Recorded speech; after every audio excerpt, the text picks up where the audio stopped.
On va en reparler au cours de cette vidéo, mais l'AMF a publié un rapport extrêmement intéressant qui disait que parmi des particuliers qui ont essayé de faire du trading, notamment de CFD et de Forex, mais je pense que c'est pareil pour n'importe quel trading, eh bien 89% ont été perdants. Le résultat moyen négatif a été de plus de 10 000 euros par personne. Et je suis sûr que vous avez vous aussi entendu plein d'histoires de personnes qui ont voulu investir en bourse, qui ont voulu mettre un peu d'argent et qui du jour au lendemain en fait ont tout simplement tout perdu. Le problème c'est qu'on a tendance à associer ces histoires au monde de la bourse et on se dit que la bourse ce n'est pas pour nous parce qu'on n'a pas envie de perdre notre argent et que tout simplement on préfère laisser les autres s'en occuper. Et c'est pour ces raisons que bien souvent et beaucoup de personnes pensent que la bourse est extrêmement risquée et qu'il est très difficile de faire confiance aux personnes de ce monde-là. Allez voir par exemple dans la rue et demandez à quelqu'un ce qu'il pense de l'investissement en bourse et vous verrez que beaucoup de personnes vont vous dire que c'est risqué et qu'ils ne mettront pas d'argent là-dedans parce qu'ils ne veulent pas tout perdre leur argent. Mais tout n'est pas négatif et aujourd'hui, il existe plein de façons d'investir en bourse pour un particulier sans faire du trading, sans essayer d'être meilleur que les autres. En l'occurrence, il y a 5 choses que vous devez savoir avant d'investir en bourse si peut-être vous y réfléchissiez. Mon objectif avec cette vidéo est de vous partager ces 5 choses pour que vous puissiez comprendre que en réalité, la bourse n'est pas si risquée qu'il n'y paraît, que n'importe qui peut investir et que en connaissant les quelques pièges à éviter, vous pouvez vous aussi investir en bourse dès la fin de cette vidéo. C'est donc mon objectif. J'espère que ce genre de vidéo vous plaise. Si c'est le cas, je vous invite à vous abonner à la chaîne dès maintenant et on démarre donc tout de suite. La première chose que vous devez savoir, c'est que vous pouvez commencer à investir dès maintenant. Littéralement, vous pourriez par exemple fermer votre ordinateur suite à cette vidéo et investir en bourse. Beaucoup de gens pensent que pour investir en bourse, c'est très compliqué, qu'il faut faire des démarchages, qu'il faut connaître les bonnes personnes, avoir les bons conseillers, etc. En l'occurrence, c'est complètement faux. Aujourd'hui, tout ce dont vous avez besoin, c'est d'être formé parce que c'est extrêmement important.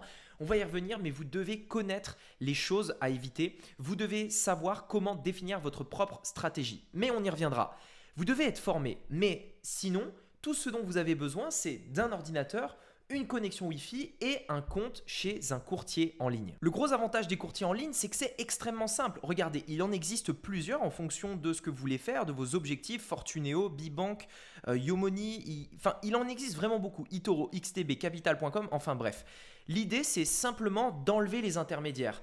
Vous avez un compte sur votre ordinateur et vous avez juste à acheter les actions, les produits financiers que vous voulez depuis votre ordinateur directement. Tout comme quand par exemple vous faites un virement avec votre banque vers un autre compte tout simplement. Tout ça se fait sans avoir un banquier devant soi, sans avoir quelqu'un au téléphone, mais tout seul derrière son ordinateur.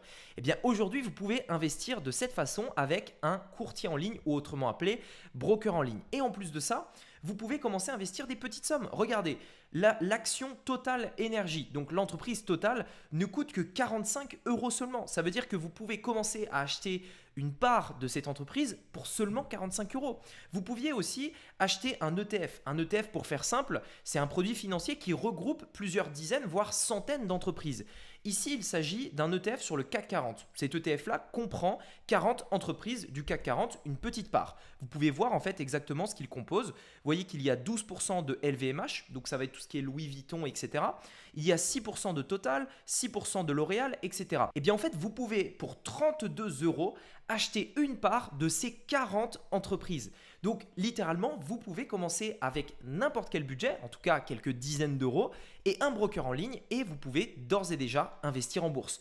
Plus de complications, plus d'intermédiaires, tout ça est aujourd'hui devenu extrêmement simple avec Internet. Autre chose également à savoir avant d'investir en bourse qui est extrêmement important et qui devrait normalement vous convaincre de commencer le plus tôt possible. Plus tôt vous allez investir, plus tôt vous allez gagner. Mais cela peut avoir une différence énorme sur 10 ans, 20 ans, 30 ans. Pour ça, je voudrais vous montrer un exemple de ma formation rentier.club. Je voudrais vous montrer ça dans cette vidéo pour vraiment vous faire comprendre parce que c'est vraiment important. On va prendre l'exemple de 2 investisseurs qui n'existent pas, mais c'est juste pour un exemple. Le premier, c'est Pierre. Pierre a commencé à investir à l'âge de 20 ans à hauteur de 4 000 € par an jusqu'à ses 40 ans. Donc tous les ans, de ses 20 ans à ses 40 ans, Pierre investit 4 000 € par an avec une performance qui est hypothétique de 10% par an. Okay, donc à 10% par an, ce qui est une performance qui est largement atteignable si vous vous formez. Ici, donc au bout de 2 ans, il a doublé en fait son capital initial. Ensuite, on voit l'évolution et au bout de 20 ans, ces 4 000 euros par an, en fait, ils vont se transformer en 229 100 euros, ok, en mettant 4 000 euros par an d'investis en bourse à hauteur de 10% par an pendant 20 ans. On voit que l'argent qu'il a mis de côté s'élève à 80 000 euros, 4 000 fois 20, donc 4 000 euros tous les ans. Il a mis 80 000 euros de côté. Et étant donné que cet argent a fructifié en bourse, ces 80 000 euros se sont transformés en 229 100 euros. Ok ? À l'âge de 40 ans, Pierre décide de ne plus investir. Il arrête. Il ne met plus 4 000 euros par mois de côté et il laisse ces 229 000 euros là, il les laisse fructifier en bourse à hauteur de 10% par an jusqu'à ses 65 ans, c'est-à-dire pendant 25 ans. Au bout de 25 ans et sans avoir mis un seul centime de plus dans son portefeuille d'actions, la somme de 229 000 euros s'est transformée en 2 482 000 euros. Il n'a jamais mis plus que 80 000 euros de sa propre poche, simplement en laissant fructifier son argent. Maintenant, on va prendre une autre personne. Donc, entre parenthèses, Pierre a maintenant 2 482 000 euros à l'âge de 65 ans. On est d'accord, Pierre a 65 ans, il a 2 500 000 euros. Alexandre, cette fois. Alexandre, quant à lui, a commencé à investir à l'âge de 40 ans. La même année où Pierre s'est arrêté. Donc en gros, Pierre a investi de 20 ans, puisqu'on va partir du principe qu'ils ont le même âge. Pierre a investi de ses 20 ans à ses 40 ans, 80 000 euros, et ensuite il a arrêté. Alexandre, lui, a commencé à partir de 40 ans, et donc au moment où Pierre s'est arrêté. Tout comme Pierre, Alexandre a investi 4 000 euros par an, mais jusqu'à ses 65 ans. Donc la différence, c'est que Alexandre a investi pendant 25 ans. Il a investi 4 000 euros pendant 25 ans, là où Pierre, souvenez-vous, n'a investi que 4 000 euros pendant 20 ans, de ses 20 ans à ses 40 ans. Alexandre, lui, le fait de 40 ans à 65 ans, il investit 4 000 euros par an. Au total, il aura donc investi de sa poche 100 000 euros. Mais ces 100 000 euros se sont transformés en 393 000 euros à l'âge de 65 ans. C'est-à-dire que Pierre et Alexandre ont le même âge, mais à 65 ans, Pierre aura 2 500 000 euros dans son compte, alors que Alexandre n'aura que 400 000 euros dans son compte. Quelle est la vraie différence entre ces deux personnes ? C'est que Pierre a simplement commencé 20 ans plus tôt. 20 années ici dans cet exemple montrent une différence de plus de 2 millions d'euros entre ces deux personnes. Voilà pourquoi vous devez commencer à investir le plus tôt. Ce que vous venez de vous rendre compte à mon écran actuellement, c'est la puissance des rendements composés. Plus tôt vous investissez, plus longtemps votre argent aura le temps de fructifier et plus longtemps elle fructifiera, plus elle vous rapportera d'argent. La troisième chose que vous devez savoir absolument et qui est essentielle et qui peut vous coûter des centaines de milliers d'euros sur une vie, ce sont les frais. Les frais ont un impact considérable sur ce qu'il vous reste dans la poche. Je vais vous montrer un exemple sur mon tableau pour que vous puissiez vous rendre compte de ça. On va prendre un exemple et on va dire, alors on va enlever le placement annuel, on va partir du principe qu'on ne met rien tous les ans. On va juste partir avec une somme de 10 000 euros. Okay, donc on part avec une somme de 10 000 euros et on part du principe que le marché a une performance de 10% par an. Donc tous les ans, votre investissement prend 10% de valeur. Donc au bout, vous le voyez ici de 20 ans, on a 61 000 euros. Au bout, par exemple, de, je vais mettre 40 ans, on a 400 000 euros. Seulement avec 10 000 euros de départ, hein, au bout de 40 ans. Okay, donc, on va prendre cette ligne-là puisqu'elle va nous intéresser. Donc, au bout de 40 ans, on a 411 000 euros à 10% par an. Si vous avez 1% de frais, parce que vous passez par, je ne sais pas, une agence, etc., vous avez 1% de frais. Votre performance va être de 10% moins 1%, va être de 9%. Sur 40 ans, 1% de frais représente, souvenez-vous, nous étions à 400 000 euros, 411 000 euros, et bien sur 40 ans, cela représente plus de 120 000 euros de différence. 120 000 euros de différence pour 1%, pour un seul pourcent. Si par contre, vous aviez par exemple jusqu'à, et sachez-le, certains fonds communs de placement peuvent facturer jusqu'à 4% de frais, 4%. 4% reviendrait à avoir une performance de 6% par an, avec un marché de 10%. 6%, vous auriez au bout de 40 ans moins de 100 000 euros. Ça fait une différence de plus de 300 000 euros pour seulement 4% de frais. Qui aurait pu croire que seulement 4%, ça a un impact aussi considérable sur plusieurs années ? Quand on regarde les frais comme ça, On se dit, bon, 1%, 2% par-ci, c'est qu'1%. Oui, mais sur 10 ans, 20 ans, 30 ans, 40 ans, c'est considérable. Et maintenant, imaginons, pour vous montrer encore plus à quel point ça a un impact, si tout comme Pierre et Alexandre, on était parti de 0 par exemple, mais qu'on avait voulu, je vais mettre 10%, mais qu'on avait voulu par exemple mettre 4 000 euros par an. Ok, donc je mets 4 000 euros par an. Au bout de 40 ans, j'ai 1 786 000 euros avec 10%. Si j'enlève 1% ici, je me retrouve avec 1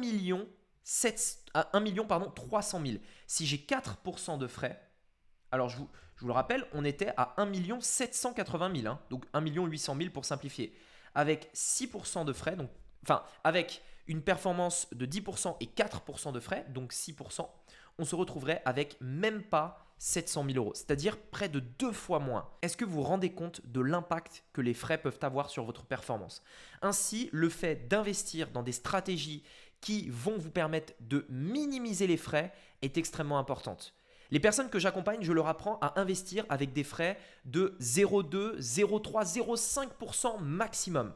Cela veut dire que là où un marché a une performance de 10%, comme ceci, où vous auriez 1 700 000, vous auriez au maximum des frais de 0,5 par exemple. Vous retrouveriez avec une performance de 9,5% par exemple. Alors pardon, hop, oui c'est bien une virgule, c'est juste arrondi.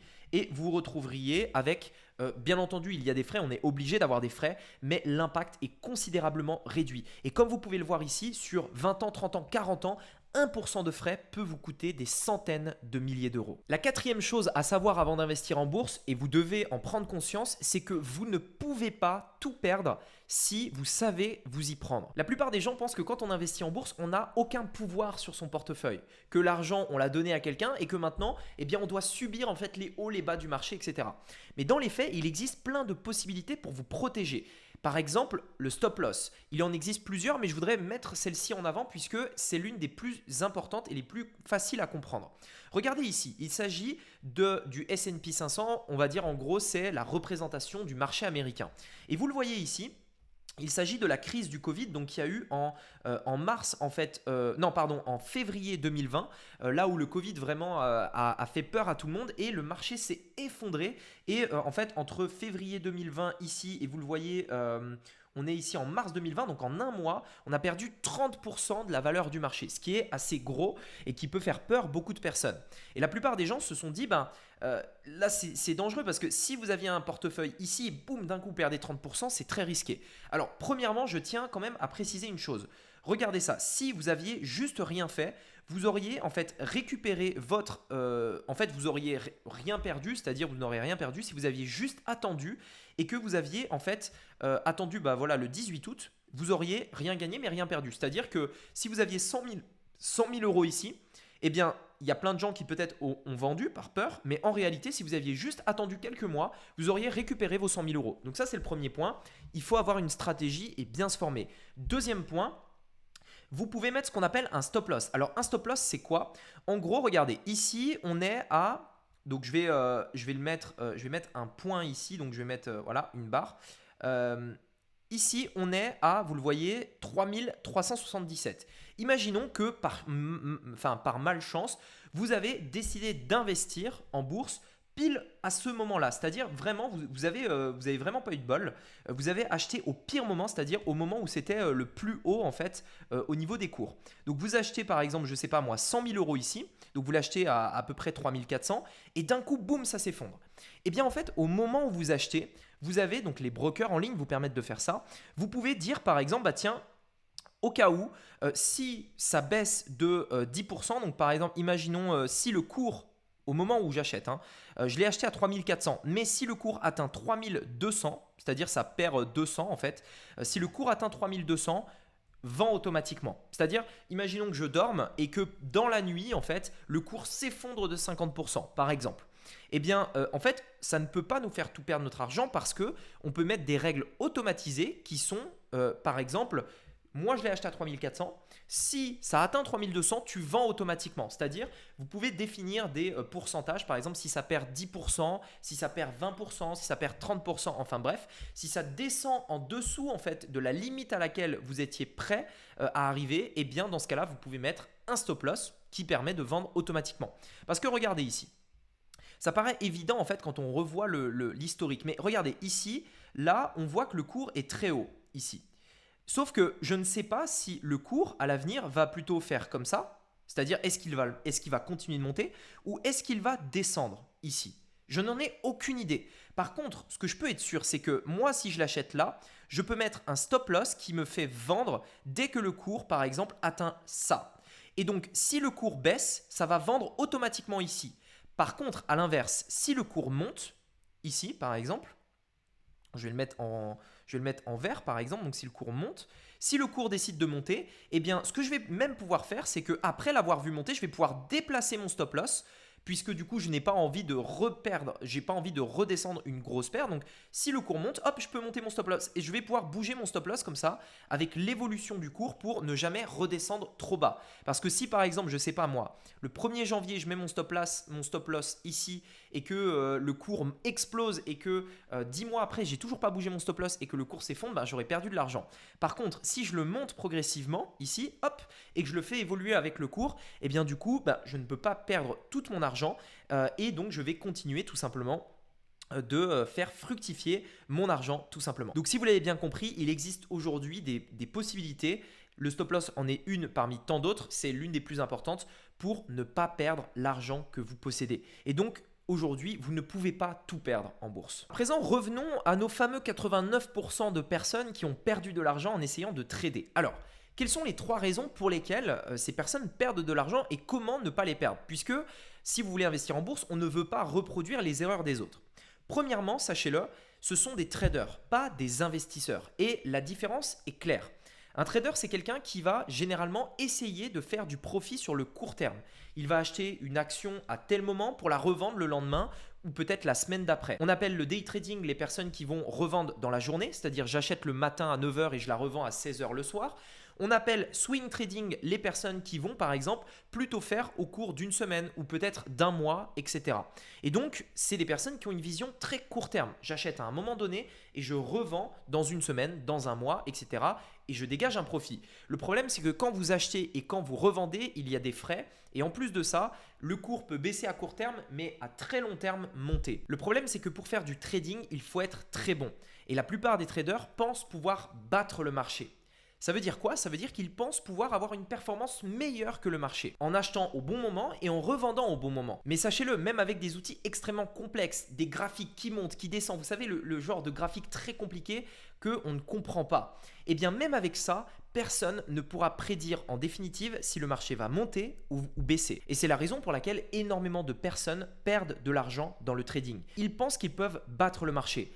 En l'occurrence, si vous vous contentez seulement d'acheter le marché, c'est-à-dire d'acheter par exemple un ETF qui représente les 40 plus grosses sociétés françaises, c'est-à-dire que vous achetez le marché français, vous vous contentez de faire ça, sur le temps, vous allez voir qu'il y aura une bonne performance. Par exemple, cet ETF ici, qui permet d'acheter le marché francophone, eh bien sur l'année passée, a réalisé une performance de 33%. C'est juste énorme. Deuxième raison pour la plupart, ils ne sont pas formés. Alors je sais que parce que je propose des formations, vous allez dire que je prêche pour ma propre paroisse, mais dans les faits, je suis le premier à me former et je pense que la formation est quelque chose d'essentiel. Personne ne va créer une société sans se former. Personne ne va investir dans la bourse sans connaître comment investir son argent, etc. C'est des points essentiels qu'il faut maîtriser et la formation est bien entendu le premier truc à faire avant d'investir en bourse. Et la troisième raison, c'est que les traders ont une vision court terme et pas long terme. Aujourd'hui, sur cette chaîne, je parle d'investissement. On parle de gagner de l'argent sur 10 ans, 20 ans, 30 ans, en investissant intelligemment sur des positions qui vont monter avec le temps et ne pas prendre des décisions émotives sur le court terme. L'idée, c'est d'investir le surplus qu'on peut avoir pour pouvoir faire fructifier cet argent plutôt que de l'avoir fondre dans un compte épargne à cause de l'inflation, c'est-à-dire l'élévation des prix. Voilà, en tout cas, j'espère que vous avez compris que si vous restez suffisamment investi, vous allez de manière générale gagner. En fait, il faut comprendre une chose, c'est que historiquement, même si on a des hausses et des bas de marché, le marché généralement finit presque toujours par monter. Le S&P 500 par exemple a eu une performance en moyenne de 10% depuis ses débuts, de 10% par an depuis ses débuts. Regardez, en effet, bien entendu, il y a des hauts et des bas, mais on voit que la tendance est clairement haussière. Et donc, peu importe en fait où est-ce que vous allez acheter, même si c'est au plus bas à chaque fois, en définitive, vous allez finir par gagner de l'argent parce que le marché finit presque toujours par monter. En tout cas, j'espère vous avoir éclairci les idées par rapport à l'investissement en bourse. Si vous souhaitez aller plus loin, j'ai réalisé une formation totalement gratuite. Dans la description, c'est le premier lien. Je vais vous montrer exactement comment investir étape par étape, les pièges à éviter, quel est le bon moment pour investir et surtout comment éviter les cracks qui pourraient vous coûter très cher. Dans cette formation également, j'investis 6 000 € en direct pour vous montrer à quel point c'est facile d'investir depuis son ordinateur avec simplement une connexion Wi-Fi. Cette formation est totalement gratuite, c'est le premier lien dans la description. Et sur ce, je vous dis à très bientôt pour une prochaine vidéo. C'était Rémi, à bientôt, ciao.